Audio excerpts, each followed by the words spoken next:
Hello बच्चों, तो आज से फिर हम लोग क्वेश्चन आंसर स्टार्ट कर रहे हैं चैप्टर नंबर 5। तो ये है, इस क्लास में हम लोग चैप्टर नंबर 5 पढ़ेंगे, जिसमें निम्नलिखित में से कौन हड़प्पा कालीन नहीं है। निम्नलिखित में से कौन हड़प्पा कालीन नहीं है? कौन हड़प्पा कालीन नहीं है? तो हस्तिनापुर जो है वो हड़प्पा कालीन नहीं है। मोहनजोदड़ो भी हड़प्पा कालीन है, कालीबंगा भी हड़प्पा कालीन है, लोथल भी हड़प्पा कालीन है, लेकिन हस्तिनापुर नहीं है। हस्तिनापुर बाद में वैदिक काल में और महाभारत से संबंधित है, हड़प्पा सभ्यता से संबंधित नहीं है। हस्तिनापुर वैदिक काल और महाभारत से संबंधित है, जबकि हड़प्पा सभ्यता से संबंधित नहीं है। जबकि कालीबंगा, मोहनजोदड़ो और लोथल संबंधित है। किस शहर से बंदरगाह के अवशेष मिले हैं? तो लोथल से मिले हैं। कहाँ से मिले हैं? लोथल से मिले हैं। निम्नलिखित में से कौन सा सभ्यता की विशेषता नहीं है? हड़प्पा सभ्यता की विशेषता नहीं है। तो हड़प्पा सभ्यता शहरी जीवन था, ग्रामीण जीवन नहीं था। यह विदेश के साथ व्यापार होता था, सुनियोजित नगर निर्माण यहाँ पे था। महानगर, हड़प्पा महानगर की खोज प्रथम महानगर की खोज की बोल रहा है, महानगरों की खोज किस नगर से प्रथम प्रारंभ हुई?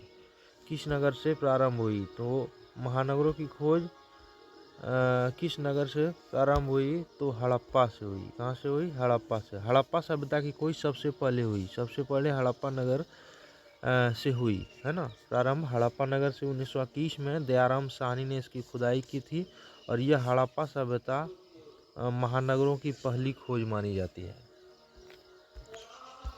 अब हड़प्पा सभ्यता के नगर जीवन पर प्रकाश डालें।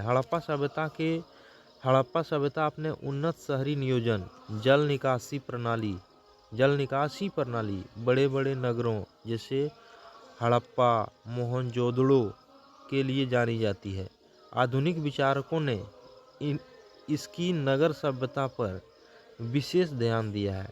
आधुनिक विचारकों ने इसकी नगर सभ्यता पर विशेष ध्यान दिया है, जिसमें सड़क का जाल था, घरों का निर्माण और सार्वजनिक स्नानागार शामिल थे। तो हड़प्पा नगर के जीवन में इस प्रकार पर प्रकाश डालते हैं, तो उसमें कहा जाता है कि इसकी नगर व्यवस्था काफ़ी सुव्यवस्थित थी।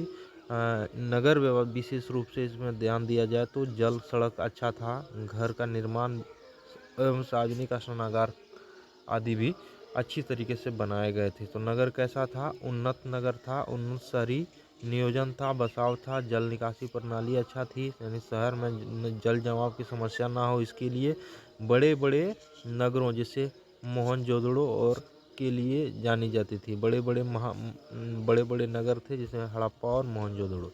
तो हड़प्पा के नगरीय जीवन में यही सब चीज़ था। अब है हड़प्पा सभ्य संस्कृति की सभ्यता क्यों, ये संस्कृति को सभ्यता क्यों कहा जाता था? हड़प्पा संस्कृति को सभ्यता इसलिए कहा जाता था क्योंकि इसकी खोज सबसे पहले हड़प्पा नामक स्थान यानी वर्तमान पाकिस्तान में हुई। 1921 में दयाराम साहनी द्वारा की गई खुदाई के बाद इस सभ्यता का नाम हड़प्पा से ही लिया गया, जो कि इसका प्रमुख एक स्थल था, है ना। हड़प्पा संस्कृति को हड़प्पा सभ्यता इसलिए भी कहा जाता है क्योंकि यह हड़प्पा नाम इसलिए पड़ा क्योंकि यह जिस जगह पर पाया गया। हड़प्पा संस्कृति को हड़प्पा सभ्यता इसलिए कहा जाता है क्योंकि इसकी खोज सबसे पहले हड़प्पा नामक स्थान वर्तमान में जो पाकिस्तान में हुई थी। 1921 में दयाराम साहनी ने इसकी खुदाई की थी, और चूँकि यह लंबे समय तक एक संस्कृति कोई सभ्यता तभी बनती है जब एक लंबे समय तक वही संस्कृति प्रचलन में हो। तो हड़प्पा संस्कृति सभ्यता इसलिए भी बनी क्योंकि एक लंबे समय तक यहाँ का रीति रिवाज प्रचलन में था। काफ़ी समय तक लोग ने इसके रीति रिवाज का पालन किया, और धीरे धीरे यह संस्कृति सभ्यता रीति रिवाज एक सभ्यता के रूप में बन गया, यानी कि पूरी व्यवस्था का, पूरी हड़प्पा का एक पहचान के रूप में जाने जाने लगा। तो इसलिए संस्कृति सभ्यता बन गया। हड़प्पाई लोग देवी देवता का देवी देवता पशु आदि का पूजा करते थे। कौन कौन सा, उसकी सूची बनाए तो मातृ देवी का पूजा करते थे, पशुपति का पूजा वो लोग करते थे, संभवतः शिव का प्रासंगिक रूप, बेल का पूजा करते थे, हाथी का, गेंडा का और मछली का पूजा करते थे, है ना। क्या क्या चीज़ का? मातृ देवी मदर गॉडेज जो हम लोग देखे हैं, मदर गॉडेज माँ ऐसे, है ना, मदर गॉडेज की पूजा करते थे। मदर गॉडेज का, पशुपति का, वेल का और हाथी का और गेंडा का, ये सारा चीज़ का पूजा वो लोग करते थे।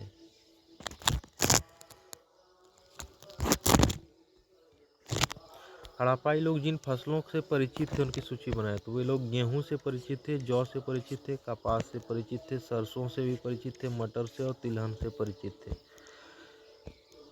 किसी सभ्यता के नगरीकरण के लिए जिन तत्वों की आवश्यकता होती है उन तत्वों की सूची बनाएं। तो नियोजित नगर निर्माण, प्लान्ड सिटी लेआउट, जल आपूर्ति और निकास प्रणाली, सामाजिक संगठन और प्रशासन, ये सब जरूरत पड़ता है। व्यापार और अर्थव्यवस्था, लेखन और मुद्रा प्रणाली, कला और वास्तुकला, ये सारा चीज़ का जरूरत पड़ता है।